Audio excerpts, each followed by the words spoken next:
Bonjour à tous. Aujourd'hui, nous allons aborder une question qui revient souvent dans vos discussions en ligne, à savoir le sens de montage d'une courroie striée double face avec un profil PK. Commençons par clarifier les choses. De quel type de courroie s'agit-il et quelle est sa structure? Pour faire bref, DPK désigne une courroie striée double face à profil PK. PK fait référence au type de profil et correspond en l'occurrence au profil standard. Il existe également d'autres types de profils tels que PL ou PJ. Comme vous pouvez le voir, ces courroies présentent des nervures sur leurs deux faces. Elles sont utilisées dans les entraînements complexes par courroie tels que ceux des moteurs 1,8 litre suralimentés de Volkswagen et Audi portant le code moteur AUM, BUP ou APX. Si vous examinez de plus près ce type de courroie, vous verrez qu'elle est composée de différents matériaux.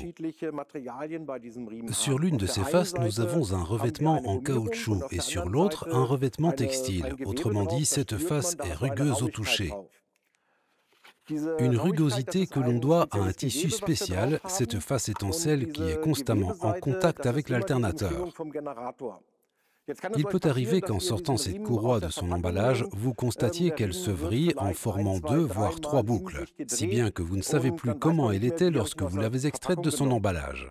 Pas d'inquiétude, il vous suffit de repérer la face rugueuse car c'est toujours celle-ci qui est en contact avec l'alternateur. Vous trouverez ainsi le bon sens de montage. Si vous la montez à l'envers et que vous ne prêtez pas attention à cette face textile, vous verrez sûrement une différence de longueur. En effet, la courroie présente à la fois une longueur intérieure et une longueur extérieure. Si maintenant je décidais de la retourner, je me retrouverais avec une longueur intérieure erronée. Elle serait trop longue et pourrait donc générer des bruits.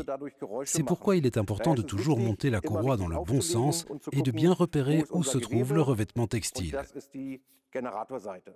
Pourquoi est-ce si important ? Car seul ce revêtement est capable d'offrir les caractéristiques de glissement et de frottement requises par un moteur. Chez Continental, ce revêtement est spécifiquement adapté au moteur. Maintenant, vous vous demandez sûrement, pourquoi ce revêtement n'est-il pas présent sur les deux faces? Ce serait en effet une bonne idée, mais pour des raisons de production, il n'est pas possible de faire autrement. Vous pouvez voir ici le processus de fabrication d'une telle courroie. La première couche de matériaux de notre courroie striée est enroulée autour de ce tambour de fabrication. Puis l'armature qui confère à la courroie sa résistance est enroulée à son tour. Il est particulièrement important de préciser à ce stade que nous utilisons différents types d'armatures selon les applications, constituées par exemple de fibres polyester hautement résistantes ou de certains composés d'aramide en fonction du produit final.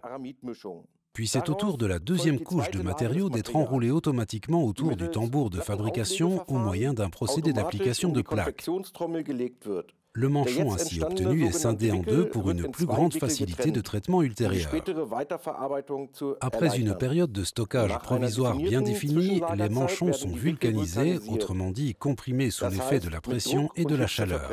Principale différence par rapport à la production des courroies de distribution, le profil de la courroie striée se trouve sur la face intérieure de l'autoclave de vulcanisation, tandis que pour une courroie de distribution, il est situé sur la face extérieure. Le process de vulcanisation est commandé par ordinateur et rigoureusement contrôlé. Une fois la vulcanisation terminée, le manchon est découpé en courroies individuelles puis elles sont retournées. Ce n'est qu'alors que le profil se trouve sur la face intérieure.